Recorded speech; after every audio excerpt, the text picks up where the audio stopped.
Then Puff was like, yeah, like first he was amping him to get stopped. Then he was like, yo, so when we gonna get the chance to, to kick it, like we could just hang out. We gotta kick it. This is Puff. Okay. He telling me we gotta kick it and shit. He was like, yo, why don't we like go shopping or some shit? I mean, like I pay for it. And I was like, what the fuck this just say? I asked 50 about that, and he said you did the same thing to him. You asked him to take him shopping. Yeah, I thought he needed some clothes. What? I'm a nice guy. Yo, why are you and Fifth just... Hey, yo. Why are y'all not... Hey, yo, I don't have no beef with I don't know why. With Fifth. He loves me. They seized firearms and ammunition, including 3 defaced AR-15s and a large capacity drum magazine. They also seized evidence of the freak-offs, electronic devices that contain images and videos of the freak-offs with multiple victims. And they seized cases and cases of the kinds of personal lubricant and baby oil that Combs' staff allegedly used to stock hotel rooms for the freak-offs.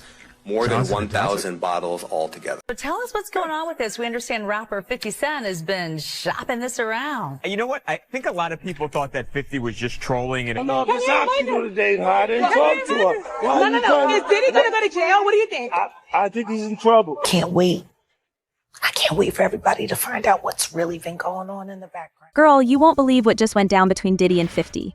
These two heavyweights of hip-hop just took their beef to a whole new level, and it ain't pretty. We're talking courtroom drama, social media burns, and egos bigger than their bank account. But here's the real tea. 50 Cent just pulled a move so bold, so disrespectful, that Diddy is literally raging. We're talking about to pop a blood vessel, call the lawyers, burn down Instagram kind of rage. And trust me, you're going to want to hear every juicy detail of this mess. Bruh, just like New York, just like Mount Vernon, New York City, Mount Vernon, and Miami, all that is the same, bruh.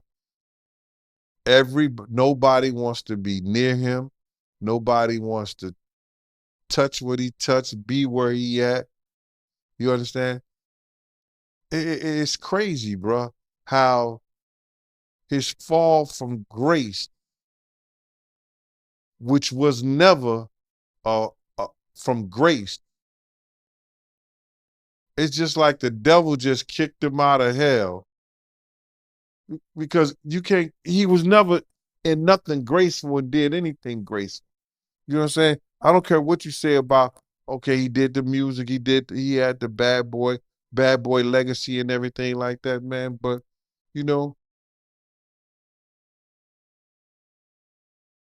a few albums, a few people, made to be famous,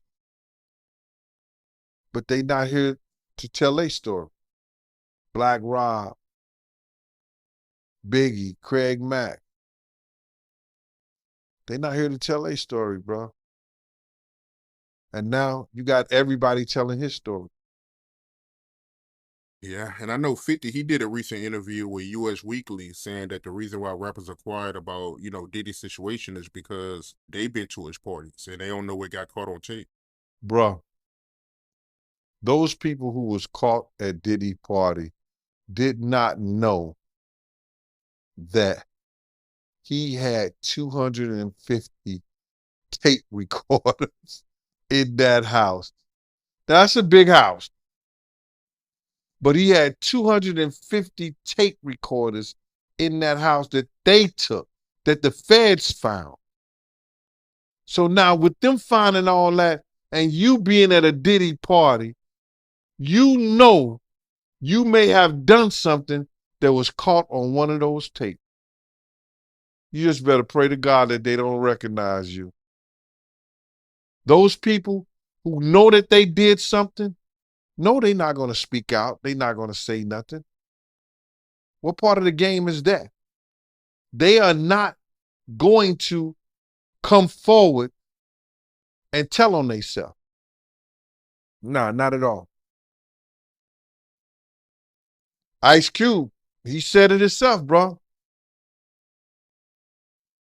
He said that Diddy's been targeted because of what he said about those folks and those people.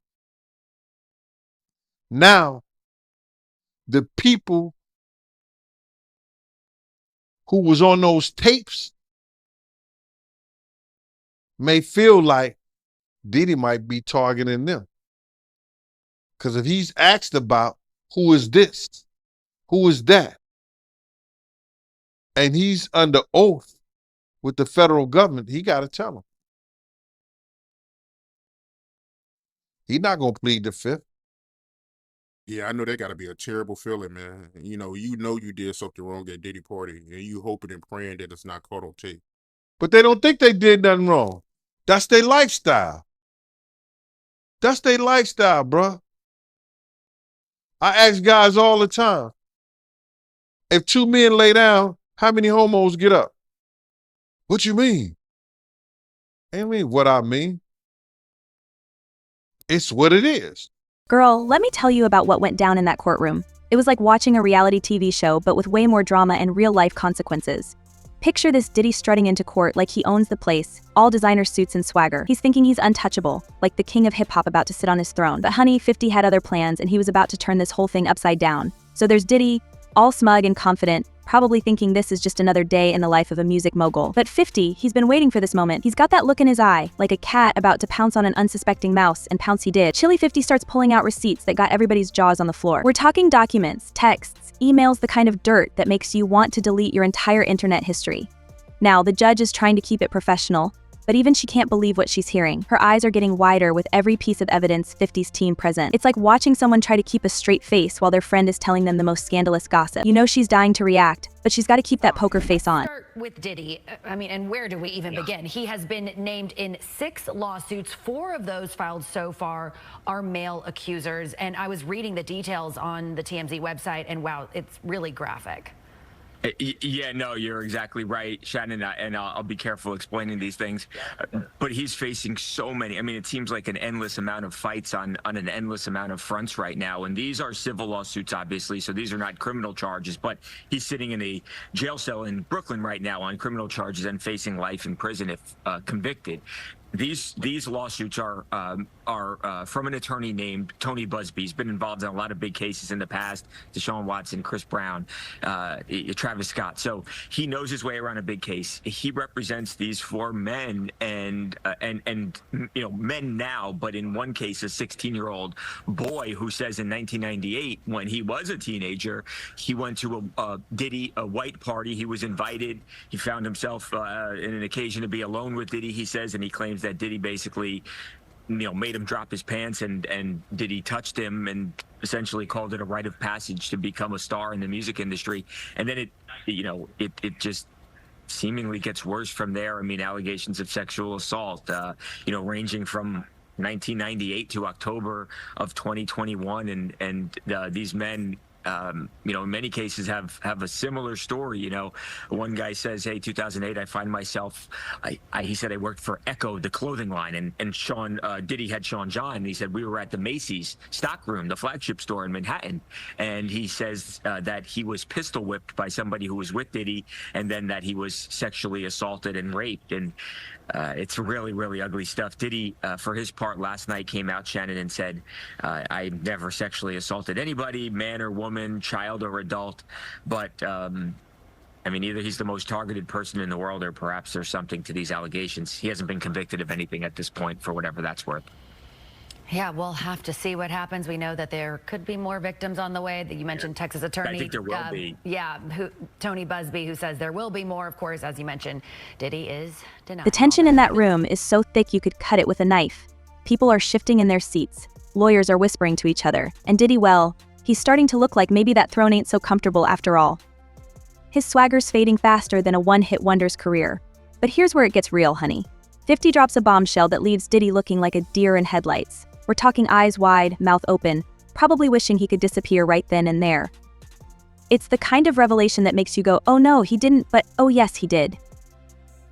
Now, I can't spell all the tea on what exactly that bombshell was. You know how these legal things go, but let's just say it involves some shady business deals, a few well-known names in the industry, and the kind of money that would make your head spin. It's the type of thing that could change the game for both of them, and maybe even shake up the whole hip-hop world. You'd think Diddy would be ready to throw in the towel after that, right? But this is just the beginning. See, what happened in that courtroom is like throwing a match into a pool of gasoline. The explosion's coming, and it's going to be big. I had seen that, you know, you kind of knew 50 Cent before he blew up. Yeah. What was that like? 50 was the type of dude that kept like a little, he kept like a little pad with him. And he wrote everything down. You understand? Me and him caught the plane. We was going to Vegas. And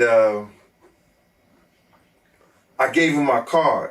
My business card was savoir-faire, security management, and everywhere. You know what I mean? So 50 did a song about that. You know what I'm saying? And he put that in the song. And some years ago, about a year or so ago, not even a year or so ago, he said that when he dropped my name, he said, yo, I got the savoir-faire. I got that from Big Gene. He been trying to tell y'all about this Puff shit years ago. But 50 was the type of dude that if you knew he was with you, he was with you. Even back then, he had your back whether you was security or whatever you did. If he was with you, he was with you. And that's what you gotta love about him. You know what I mean? You ain't gotta question his loyalty, you know what I'm saying, on some fight shit or if you in a situation. Cause he going out. Well, I guess you were hanging around him or knew him, right before he got shot. Well, what happened is that I had got some information. 50 came to my house. I tried to fit him on a vest, but I'm like, at the time I was like a 3X. And 50 was like a large, you know what I'm saying? So he couldn't really fit the vest, but I gave him a cover to try to tell him, because he had some pads, some vest pads. So I just told him what the situation was that I knew. And told him he had to watch himself because those cats was gonna come at him. You know what I'm saying? And he was like, yeah. And he was supposed to be going to Cancun. And I told him, if you come to Cancun, I got you, because I used to be down there doing security at Daddy-O's.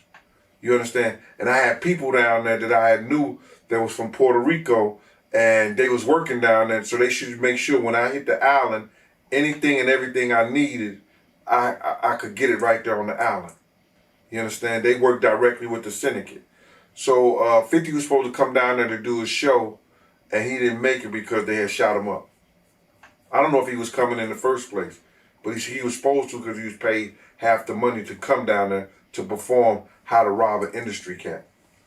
And when was the next time you seen him after that? The next time I seen 50 after that was at Jack the Rapper. He had blew up.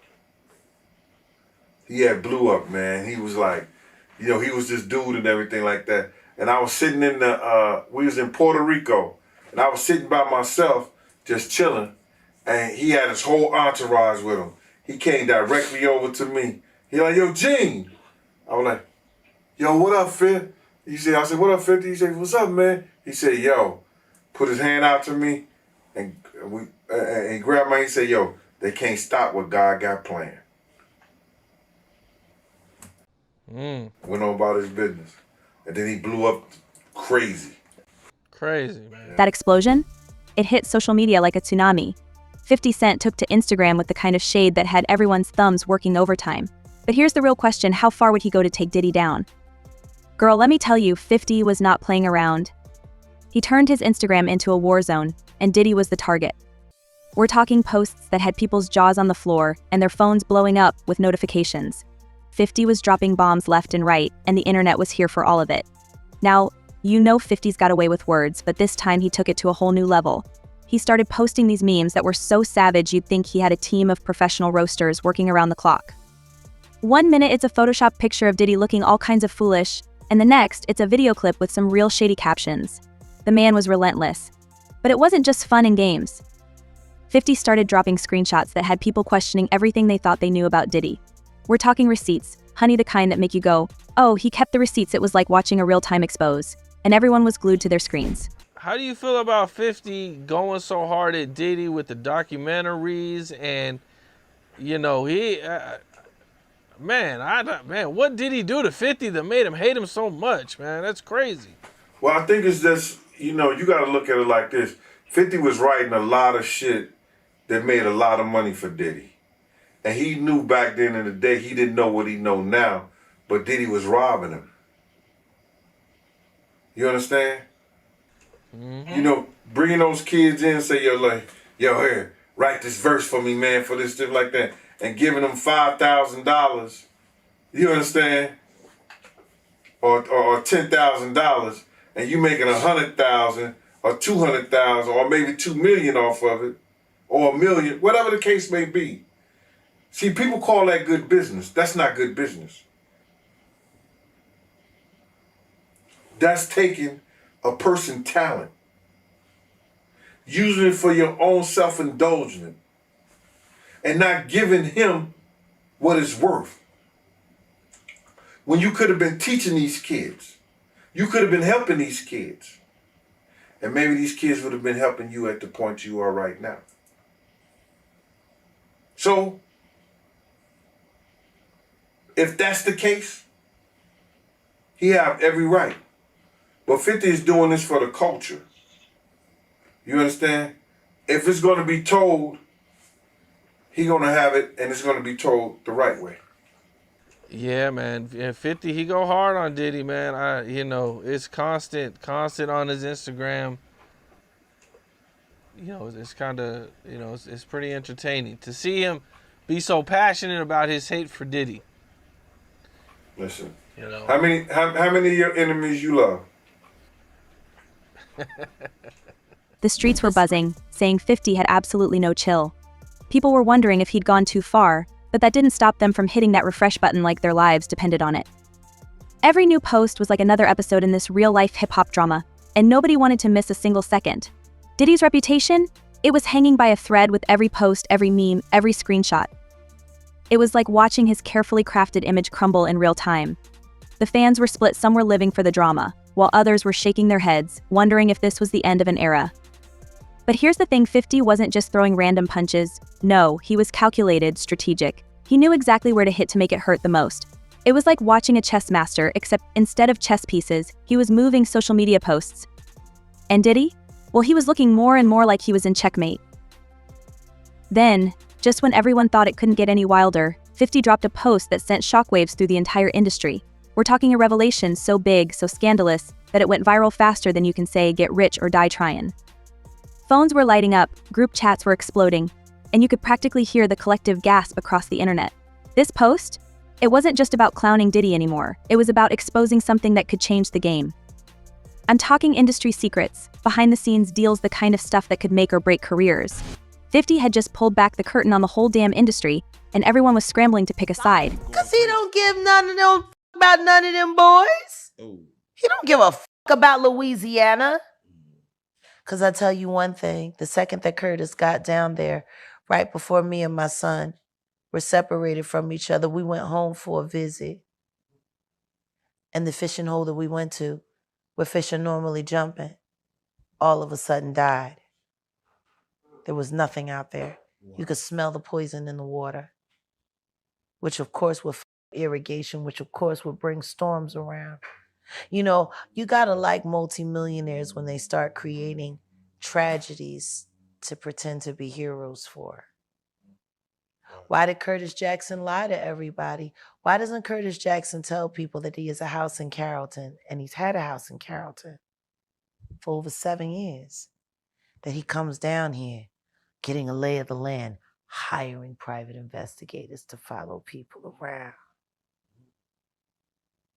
Why didn't he tell anybody that Millennium Studios, which is now G-Unit Studios, was already there? Why is he pretending like he built it from the ground up? He didn't. He bought it. I know Millennium. I used to go there all the time. Yeah, it did exist. Yeah, I know. So why did he lie to everybody? Why did he tell everybody his studio was going to be in Texas? Why did he keep it so quiet? Why did nobody in Shreveport know that he was making such a large acquisition? There would have to be some kind of paperwork there. It's almost as if that sale happened overnight. Not even anyone in the clerk's office knew about it. and I would know. I know the clerk. That's my town. Yeah, you be in Shreveport. Those are my people. Yeah. What is it with all of these pretenders? And now they got an even bigger one named Curtis Jackson. They should check the EPA report since he's been there and the toxic waste he's been allowing to be dumped around the property of Millennium Studios for cheap cash. And I'm not saying allegedly, Curtis. I know what you've been doing. You don't get no about what happens to those people in that town, but I do. I love the people in that town. I just wonder how you like that man I sent you. Because he really didn't think you was gonna go for him. You, Curtis, you better do right by Shreveport, or I'm gonna let everybody know that Diddy doo-wop bop ain't the only taste you got. So, just to switch gears. Curtis. I'm sick and tired of him. I'd have more respect for him if he came out the closet. It seems like... Because he's a lot more Bogart than Brooklyn. It seems like 50 Cent is trying to take down Diddy. No, he's trying to move Diddy and Jay-Z out the way so he can run it. And the truth is, I ain't mad at him. I just don't trust him. Because the truth is, he would just be another kind of monster in another kind of way. He don't want things to change. He just want to be the one that's running it. See? Easiest thing to do is to take your enemy's feet and hold them to the fire for things you know that they won't admit. Which is why when that C&D came out, he took all of that Diddy shit down. Because of his tape. Say.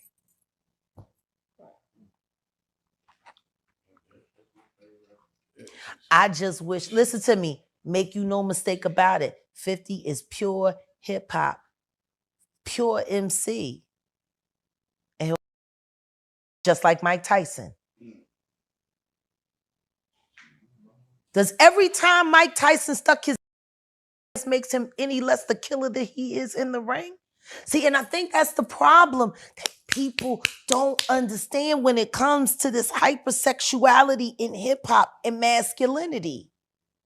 A lot of people don't realize a lot of the archetypes and everything that they built on are built around Roman soldiers, Greek soldiers who used butt breaking as a way to trauma bond with each other so that they would kill for each other on the field.